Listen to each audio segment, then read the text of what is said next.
दिनांक 19 डिसेंबर 1976 रोजी परमपूज्य माताजींनी सर्व पार झालेल्या लोकांना केलेला उपदेश.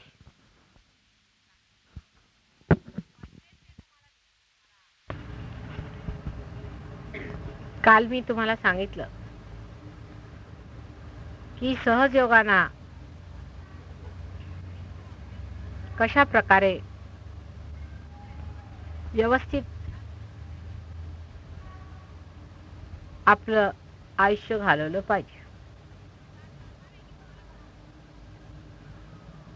विस्तारपूर्वक जरी सांगितलं नाही तरी मत्यर्थ लक्षात घेतला पाहिजे.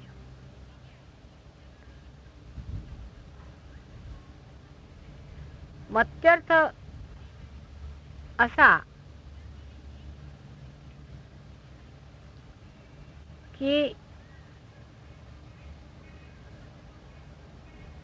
जीवनातल्या ज्या 3 घटना धर्म, अर्थ आणि काम, किंवा ज्या 3 हालचाली म्हणा, मुवमेंट्स म्हणा, मनुष्य जगामध्ये येऊन करत असतो, त्यामध्ये सहजयोगाने कोणची दृष्टी ठेवली पाहिजे.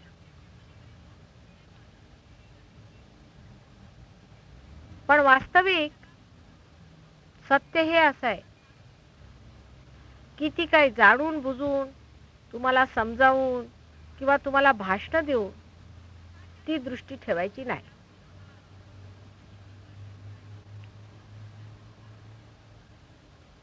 तुम्ही स्वतःच त्या दृष्टीचे करता आहात. आता हा फरक जरा लक्षात ठेवा. सहजयोगात येण्याच्या आधी तुम्हाला मी काही लेक्चर देत नसे, फक्त तुमच्या कुंडलिन्या फिरवत होते, जागृती द्यायची, थोडं बहुत कधी कधी रागवायचे, पण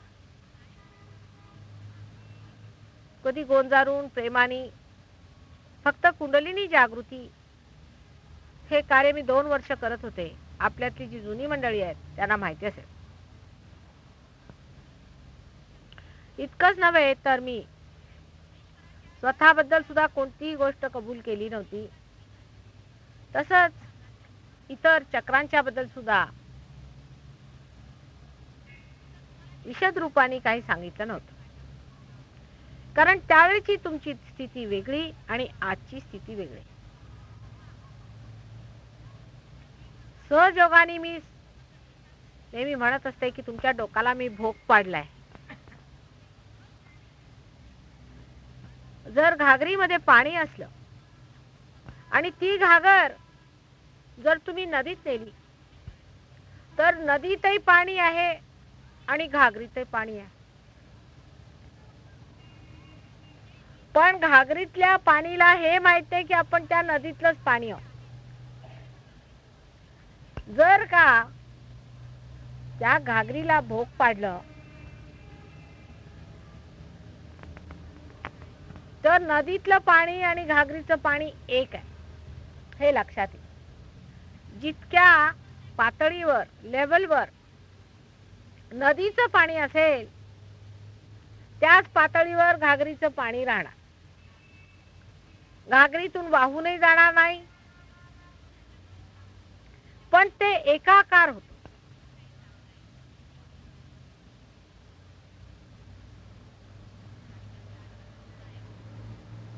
पण अजून घागर बुडालेली नाहीये पाण्यात.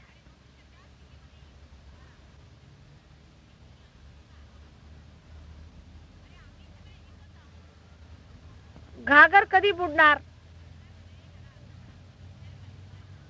हा फरक आहे. म्हणजे 3 दशा झाल्या. आता पहिल्यांदा भोकच नव्हतं मुळी, तेव्हा बोलायचं काय, काही बोललं की ते कंडिशनिंग होणार तुमच्यामध्ये. अर्थात माझ्या बोलण्याने होत नाही म्हणा, भोकच पडतात. पण तरी सुद्धा आता भोग पाडल्यावर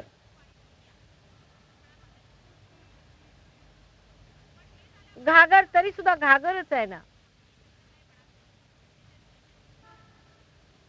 तिच्या मर्यादा अजून बांधलेल्या आहेतच आणि त्याच्यामध्ये आहे पाणी. आता त्या पाण्याला जरी ही जाणीव झाली थोडी बहुत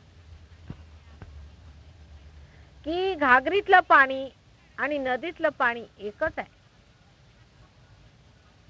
तरी सुद्धा नदीचे प्रश्न आणि घागरीचे प्रश्न एक होऊ शकत नाही. घागरीचे सीमित प्रश्न आहेत आणि नदीचे प्रश्न असीमित प्रश्न आहेत. जरी सीमा थोडी बहुत तुटली तरी तुम्ही अजून असीम झाला नाही. अशा मधल्या स्थितीमध्ये अजून पुष्कळशे सहजयोगी आहेत. आमचं एवढंच म्हणणं आहे, मग ते हसून म्हणा, प्रेमाने म्हणा, रागावून म्हणा, की घागर बुडू देत त्या पाण्यामध्ये, पाणीच होऊ देत सगळं काही.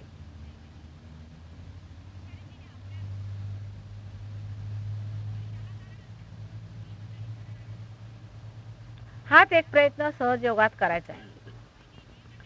पण सहजयोगाची छत्रछाया तुमच्यावर आहे आणि त्यांनी कितीतरी त्रासातनं तुम्ही बचावलात, ते मात्र इतिहासात लिहून ठेवलं पाहिजे स्वतःच्या. आम्ही कुठे होतो आणि कुठे आलो. काही मंडळी 5-6 वर्षापासून माझ्याकडे येत आहेत, काही 2 वर्षांनी, कधी 1 वर्षांनी. त्याचा थोडा इतिहास जर लिहून काढला तर लोकांच्या लक्षात येईल की कुठल्या कुठे आपल्याला सहजयोगाने नेऊन पोहोचवलंय. घागर कुठे सोडली होती आणि कुठे पोचली होती. पण अजूनही बुडली नाही आहे घागर. त्याच्या मर्यादा अजून आहेत. त्या बघितल्या तर तुटू शकतात. पण आपण आपल्याकडे बघतच नाही. मुळी असा जर हट्ट धरला तर त्या मर्यादा तुटणारच नाही.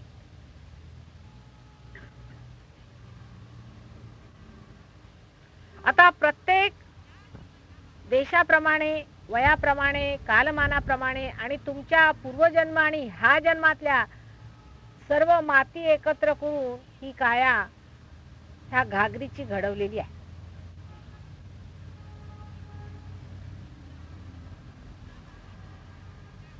तेव्हा आता ही घागर फोडायची किंवा तिला अगदी पूर्णपणे तिचं अस्तित्व कमी करायचं म्हटलं तर काही सोपी गोष्ट नाही आहे. कारण बनवलीच तशी आहे. तुम्ही मेहनत करून,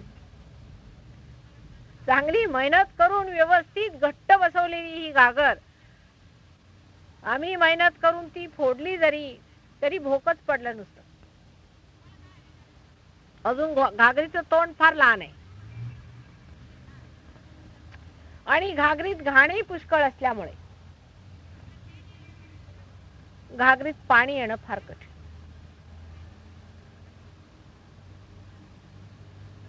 जे पाणी आहे ते सुद्धा पुष्कळ मिश्रित आहे. असं जर लक्षात घेतलं तर आपला स्वार्थ कशात आहे? स्वार्थ, स्वचा अर्थ जाणणे, ह्याच्यामध्ये सगळ्यात मोठा स्वार्थ आहे. पण आपण जे मोठे स्वार्थी बनतो म्हणजे मूर्ख,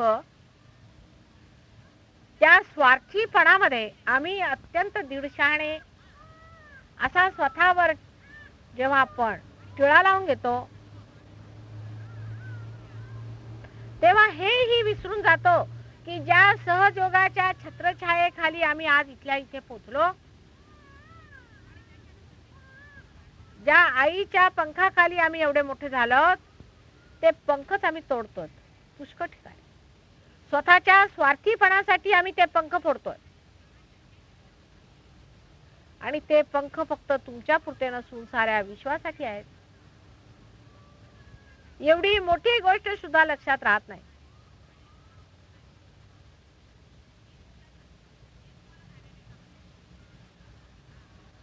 तुमच्यामध्ये जे थोडे बहुत दोष आहेत तुम्हाला असं वाटतं, त्यांनी सहजयोगाचे जर पंख तुटत असले तर असे दोष घेऊन त्याच्याबद्दल शेखी मिरवण्यात काय अर्थ आहे मला सांगा बरं. ह्याच्यात कोणता स्वार्थ आहे? एक गोष्ट म्हणजे नेगेटिव्हिटीची बघितली पाहिजे.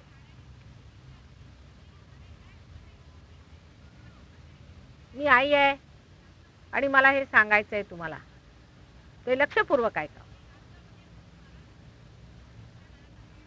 मनुष्यामध्ये सैतानही आहे आणि गॉडही आहे, परमात्माही आहे. पैकी कास कुणाची धरणार? सहजोगाला तर परमेश्वराची धरावी लागणार आहे. मी काही भीती तुम्हाला घालत नाही की शैतानाची धरली तर काय होईल, पण तुमचं डिसिजन झालेलं आहे.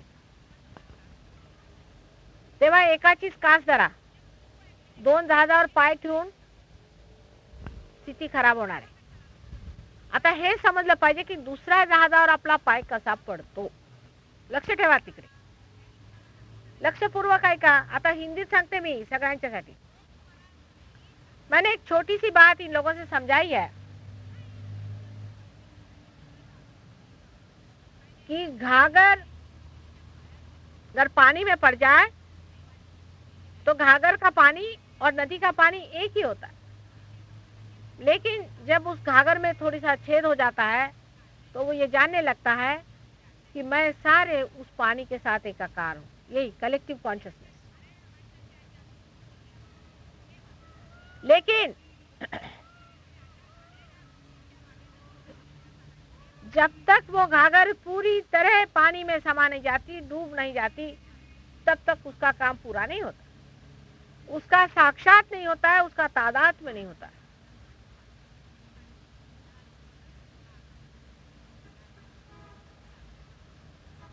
डोळे उघडे ठेवा, सगळे लोग डोळे उघडे ठेवा.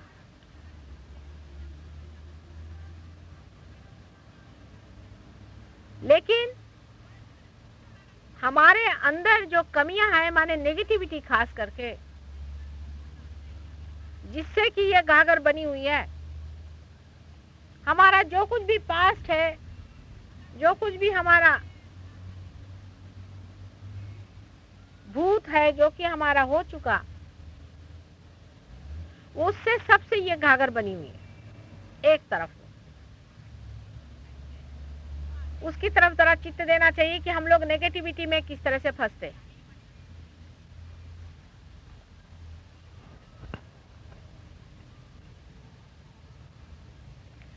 नेगेटिविटी की खास चीज यह है कि इसके अंदर फ्रेटर्निटी होती है, आपस में चिपकता है. एक आदमी में नेगेटिविटी होगी तो उसकी दोस्ती जरूर उस आदमी से होगी जिसमें दूसरे में नेगेटिविटी हो. क्लबिंग, इकट्ठे आएंगे. अधिकतर आप देखिएगा, और या तो ऐसे 2 आदमियों में झगड़ा रहेगा.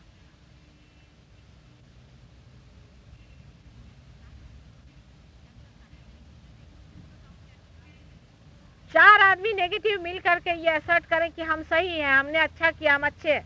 उससे क्या है? सहयोग में तो उसका साक्षात है सामने. आपको अपना भला चाहना है, अपना भला करना है, उसके संग लगो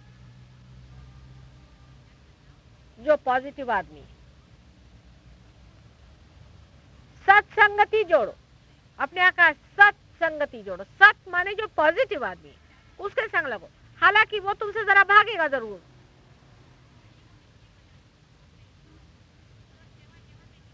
लेकिन नेगेटिव आदमी हमेशा जलस होता है उस आदमी के जो पॉजिटिव है, और वो क्लबिंग करना शुरू कर देता है, एक पॉलिटिक्स शुरू करता है, एक ग्रुप बनाता है और सबके सब साथ में चाहे गए. अंदाज लगाना चाहिए उस चीज का अपने को, क्योंकि हमको जो है वो बचना है खुद, और सहयोग को बचाना है. अपने पे चित्त लाओ, विचार करो हम किससे ज्यादा चिपकते हैं.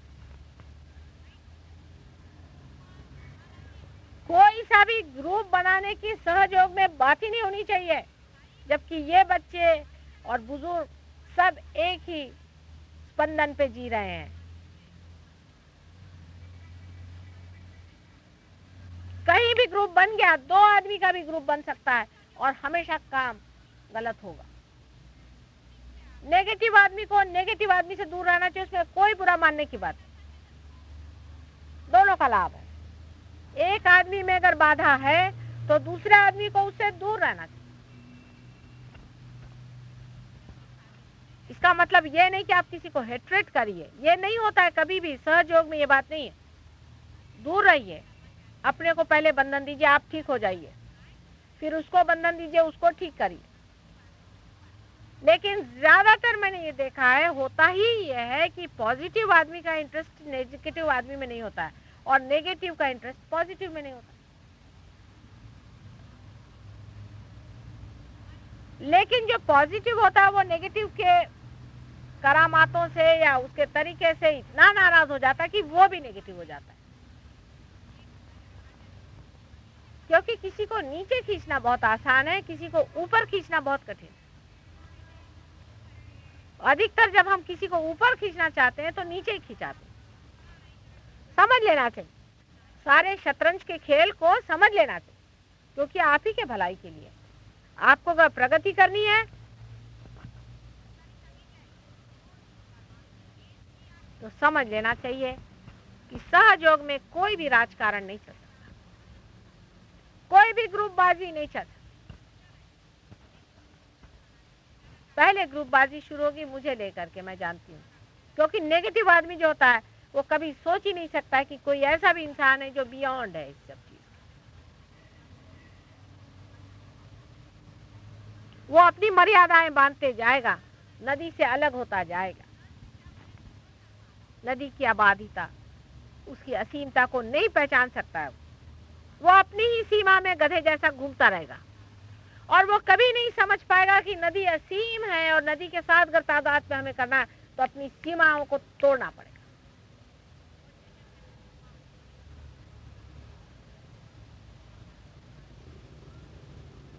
राजकारण तो हिंदुस्तान के आदमियों में भिन्न भिन्न के भरा है। पता नहीं क्यों, कैसे, कहां से आया, मेरी समझ में नहीं आया। राजकारण हो तो कृष्ण के जैसा।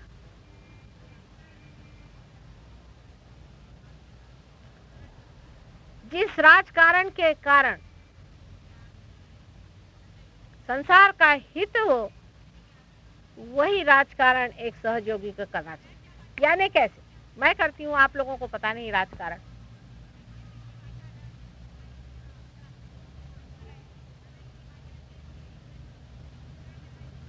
राजकारण इस तरह से करना चाहिए कि खूबी से आप उसमें से हित आदमी का निकाल लें, होशियारी से उसकी जो अच्छाइयां है उसको उठा ले। सीधे हाथ से तो आप लोग लेने वाले नहीं, तो उस पे कुछ चॉकलेट चढ़ा करके आपके मुंह में दे दिया।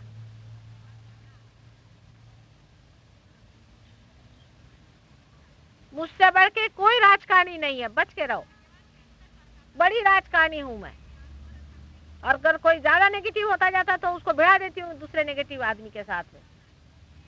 लड़ते रहो, अमरते रहो।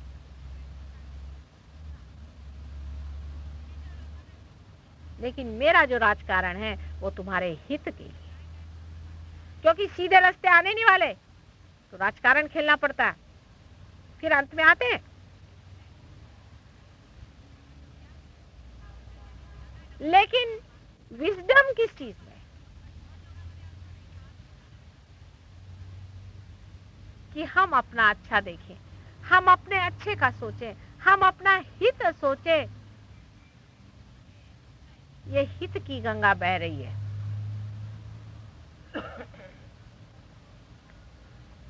दूसरी नेगेटिविटी आदमी में किस तरह से आती है? अपने तरफ नजर रखें। पहले ये नेगेटिविटी में हम किससे ज्यादा दोस्ती करते हैं, हम किससे ज्यादा मिलते हैं। मिलना बंद करिए, फौरन बंद करिए।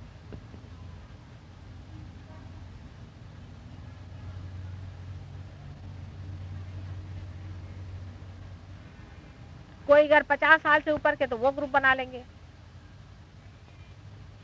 हर एक चीज ग्रुप बनाने के लिए इंसान को कुछ लगता ही नहीं है। क्या भगवान ने आपको कोई ग्रुप में पैदा किया है?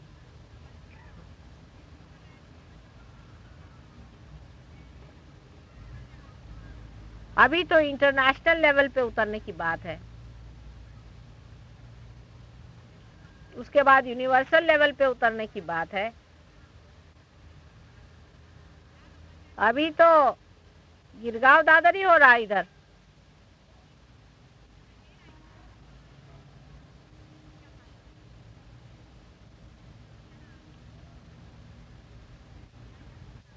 तो एक बड़ा भारी हम लोगों का जो दुश्मन है वो है राजकारण, जो हमारे अंदर बैठा हुआ एक दुश्मन है हमारा बहुत बड़ा।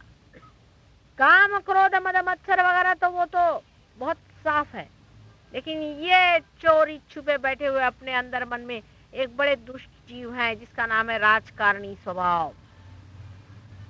तो अपने से कहना चाहिए, ओ मिस्टर राजकारणी जरा चुप रहिए, आप हमको मत पट्टी पढ़ाइए।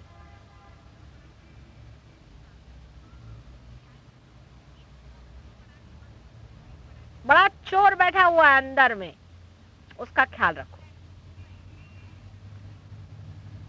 दूसरी नेगेटिविटी कैसी आती है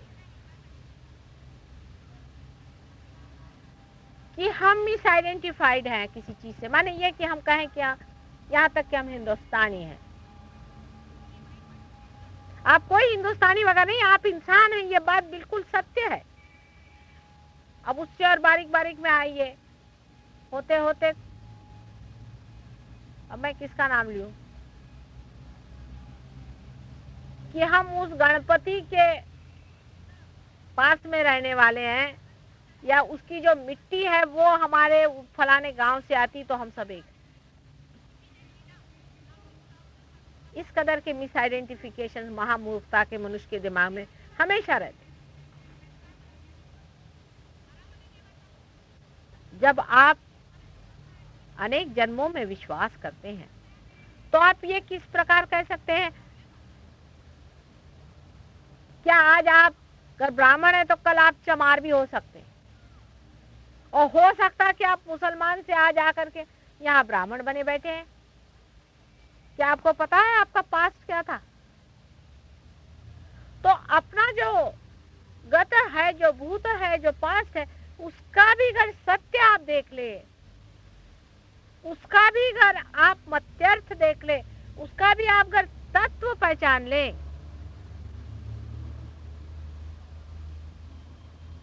तो आप उसको भी बिल्कुल समझ सकते हैं कि ये सब बकवास है। यानी आप देख सकते हैं कि मैंने ये मिट्टी कहां से इकट्ठी की है मूर्खता की। एक जन्म में मैं तो मुसलमान था, एक जन्म में मैं राजा था, एक जन्म में भिखारी हूं। ये मिट्टी मैंने कैसी मूर्खता की इकट्ठी की है, उसके तत्व को देखना चाहिए, और उसका तत्व महाकाली का है।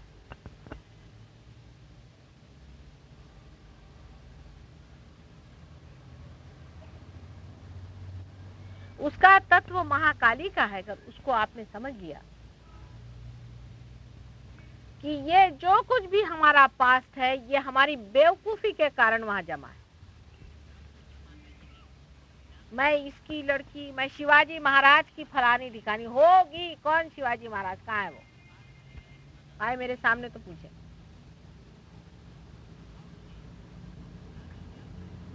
वो कहाँ और आप कहाँ? वो आए तो घोड़े पे आएंगे।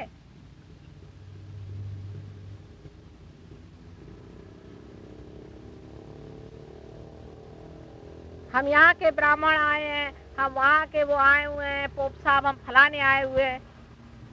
ये सब मिस आइडेंटिफिकेशन इस जन्म के भी बहुत सारे। ये भी एक तरह से पास्ट ही है, क्योंकि इस मोमेंट में तो नहीं है, इस समय तो नहीं है। इस समय ये आइडेंटिफिकेशन, इस समय में आप क्या हैं? एक ही तत्व है कि आप सब मेरे बेटे हैं, इसके सिवा और कोई सत्य। सबको मैंने अपने सहस्त्रार से जन्म दिया है, इसके अलावा दूसरा कोई भी सत्य नहीं। यही एक सबसे बड़ा महान सत्य है, इसे शिरोधार्य करें। जो इसको नहीं शिरोधार्य करता, वो कभी भी सहज योगी ऊंचा उठ नहीं सकता है। वो दूसरों को हमेशा खींचता रहेगा। अपनी नेगेटिविटी से दूसरों को खींचता रहेगा। वो अपने को बहुत अक्लमंद समझे, कुछ भी समझे, लेकिन उसको जानना चाहिए कि न तो वो खुद उठ रहा है, न तो दूसरों को उठने दे रहा है।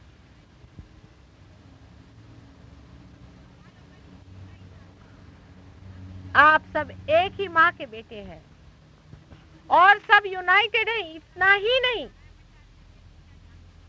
एक ही शरीर के अंदर पनपने वाले आप महत्वपूर्ण चक्र है। ये आप जानते हैं कि नहीं जानते? विराट के अंदर अनेक छोटे छोटे सेल्स हैं, छोटे छोटे पेशियां हैं, उसमें से आप जागृत पेशियां हैं।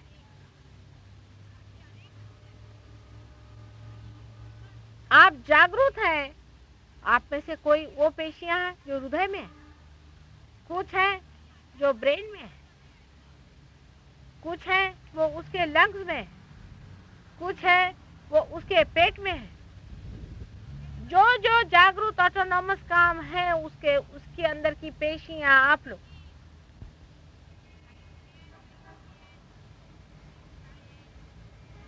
आप बहुत महत्वपूर्ण है। इस चीज का आइडेंटिफिकेशन तादाद में आप में नहीं। आप ऐसे तो बहुत महत्वपूर्ण बनते हैं, हम ये हैं वो हैं वो हैं। हमारे लिए क्या है? आप धूल के बराबर हैं।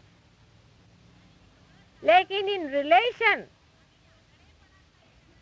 टू सहज योग, सहज योग के साथ संबंधित जब आप हैं तभी आप महत्वपूर्ण हैं। नहीं तो आपका परमात्मा को कोई भी महत्व नहीं है, समझ लीजिए। आप व्यर्थ हैं। परमात्मा ऐसे हजारों उठा के फेंक देंगे, वो उनके पांव के धूल के बराबर है। आपका महात्म्य तभी है जब आप सहज योग के रिलेशन में कहां तक उठते चले जाते हैं।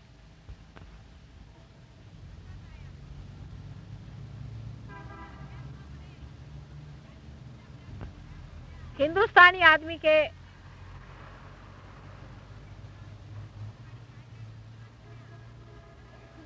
शरीर व्यवस्था, उसकी मानसिक व्यवस्था, उसका सब कुछ एक अलग ढंग का है। चीनियों का अलग ढंग का है, अंग्रेजों का अलग ढंग का है। सबने अपना अपना बना लिया है मटका। लिंबू तर सगळ्यांच्या डोक्यात, पण तरी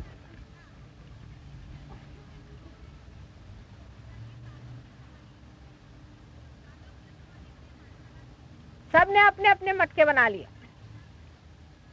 किसी का कैसा शेप है, किसी का कैसा शेप है। उसमें कोई हर्ष की बात तो होनी नहीं चाहिए, लेकिन उसके अंदर का माल मसाला भी एक विशेष रहता है। जैसे आप मराठी घर में जाओ तो वहां अलग तरह की फोड़नी देते हैं, यूपी में जाओ तो वहां अलग तरह का। घरोघर मातीच्या चुली असल्या तरी सुद्धा हर एक का अलग अलग फर्क फर्क तमाशा बना के रखा है। अब ये भी मिस आइडेंटिफिकेशन कितना बड़ा जबरदस्त है कि हम लोग सब अलग अलग हैं, हम लोग फर्क फर्क हैं। हमारे अंदर एक ही सुगंध अपना ही बह रहा है। इससे एक तो कम से कम तादाद में कर लेना चाहिए। पहला सत्य ये कि तुम लोग सहयोगी हो। माने माताजी निर्मला देवी के सहस्त्रार से तुम लोग पैदा हुए।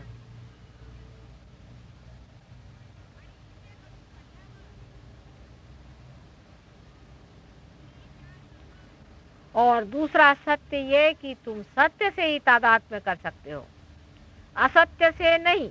जैसे ही तुमने क्या, तुम्हारे वाइब्रेशंस बंद हो जाएंगे।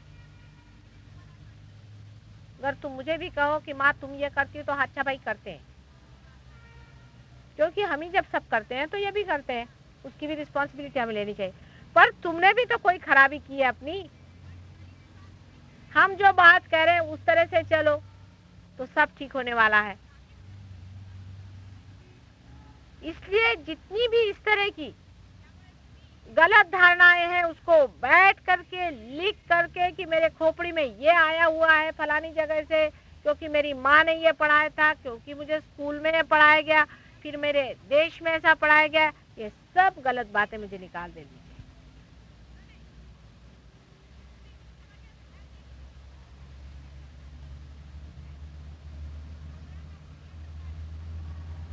तभी सहज योग से सहयोगी एक ऊंचे तबके के लोग अपने आप ऊपर उठाएगा। जैसे चलनी आप घुमाइए तो चलनी में ऐसे लोग ऊपर आ जाएंगे और बाकी सब नीचे।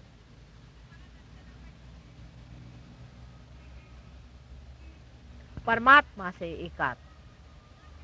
एकात्मता आनी, प्रभु परमेश्वर से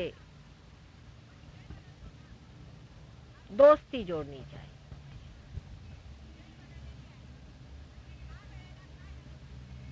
उसके सर्वशक्तिमान स्वरूप में एकाकार होना चाहिए।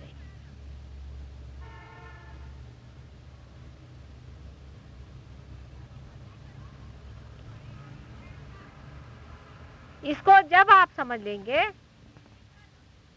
और उससे अपने को तादात्म्य करना है।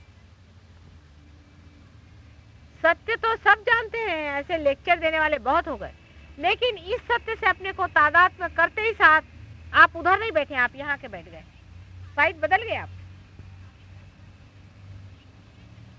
सूर्य के तरफ आप मुख नहीं कर रहे, आप स्वयं सूर्य हो गए। अभी आपने सिर्फ सूर्य के तरफ मुख किया है, फिर आप स्वयं सूर्य हो जाएंगे। अपनी क्षुद्रता को देखते जाओ, अपने छिद्रों को नापते जाओ। मैं तुम सबको सूर्य बनाना चाहती, इसके सिवा और मैं कुछ नहीं चाहती।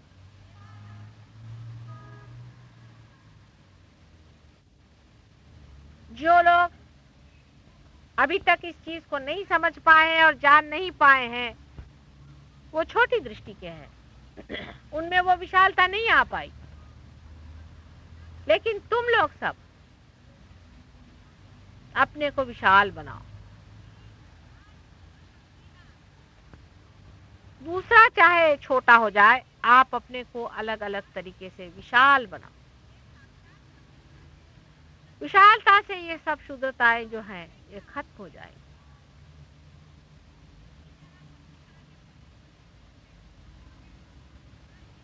अपने और दृष्टि करते वक्त अपने अंदर के दोष देखने पर अपने को कोई कंडेम करने की जरूरत नहीं है, अपने को बुरा मानने की जरूरत नहीं है, क्योंकि वो भी एक तरीका भागने का है। ये बड़ा भारी अपने से भागने का तरीका बनाया मनुष्य ने, ये मैं समझ गई। अब उसका ऐसा तरीका है कि उसने ऐसा कह दिया कि साहब हाँ मैं तो हूं ही खराब, माता जी मैं बहुत खराब आदमी हूं, बस ये तो बेशर्म हो गया।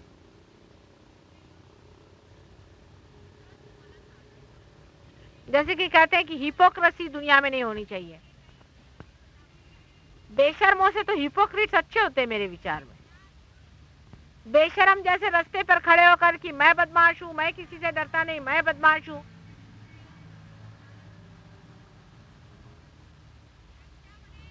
तो सभी बेशर्म हो गए उसके साथ में। इससे बेशर्मी बढ़ेगी, हिपोक्रेसी से कम से कम बढ़ेगा नहीं मामला। बीच का रास्ता है। अपने दोषों को देखो और जैसे बदन में कलंक लगा है उसको पोंछ दो। उसका बखान भी करने की मेरे पास कोई जरूरत नहीं। ये तुम्हारा, तुम्हारे अंदर, तुम्हारे साथ तुम्हारा मामला है। तुम अपने को ठीक कर लो, ये तुम्हारा अपना प्राइवेट मामला है। जब तक वो मेरी नजर में नहीं आता, मैं भी उसमें नहीं कहती, नजर आने पर भी मैं नहीं कहती हूँ, बहुत देर तक मैं रुकी ही रहती हूँ। हाँ, लेकिन जब वो बहुत ही मारक हो जाता है, जब उसे सहयोगी पे हाथ आने लग जाता है, दूसरों में नुकसान होने लगता है, तब मैं किसी को कहती भाई देखो तुम ऐसा नहीं करो।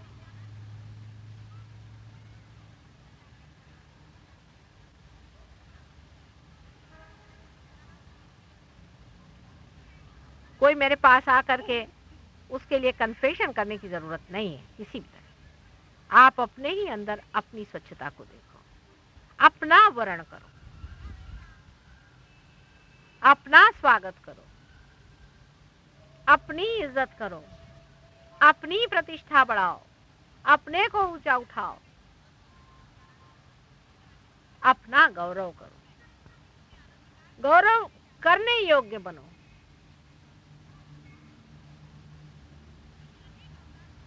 जो भी तुम कर रहे हो उससे तुम्हारा क्या गौरव हो गया या तुम्हारी बुराई होगी, ये तुम खुद समझ सकते हो। इतनी अकल हर एक आदमी में। लेकिन अब कोई भी चीज ऐसी नहीं करो जिससे तुम्हें गौरव छोड़ना पड़े।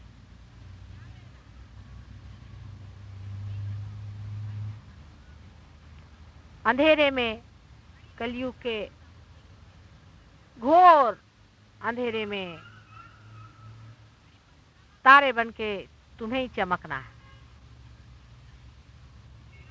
जितना अंधेरा गहनतम है उसी में तुम्हें तारे बनके चमकना है। तुम ही मार्गदर्शन करने वाले हो संसार में। हम क्या मार्गदर्शन कर सकते हैं, क्योंकि हमने न कोई मार्ग चला है और ना हम कहीं पहुंचे हैं। हम जहां हैं वहीं है और वहीं रहते हैं। लेकिन तुम लोग मार्ग न करके आए हो, तुम लोग उठे हो, तुम्हें लोग देखेंगे। हमारे लिए तो सब कहते कि वो तो है ही सेंट, वो तो होली है, he is holiest of Holi. उनका हमारा क्या मुकाबला। तुम्हारे ही तारे जगाने के हैं। अपनी क्षुद्रताओं को कम करो। एक दूसरे सहयोगियों को क्रिटिसाइज मत करो।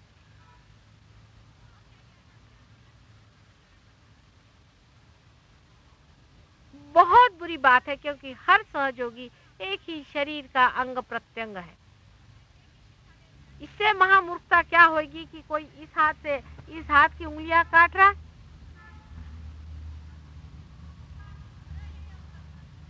अगर दूसरे सहयोगी में कोई प्रॉब्लम है और आप अगर सोचते हैं प्रेम में, तो साइलेंटली उसको बंधन दीजिए, उसको जूते मारिए, ठीक करिए, पर अपने को भी बाद में जूते मार लीजिए।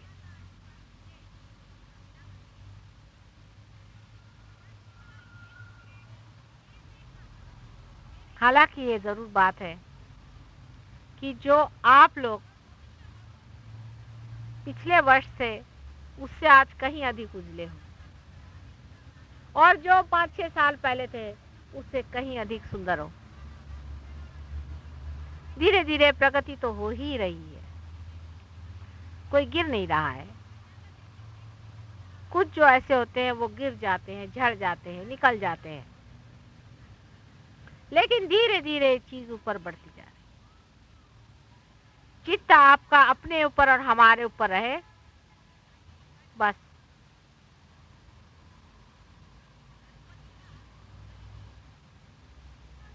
काम बन सकता है।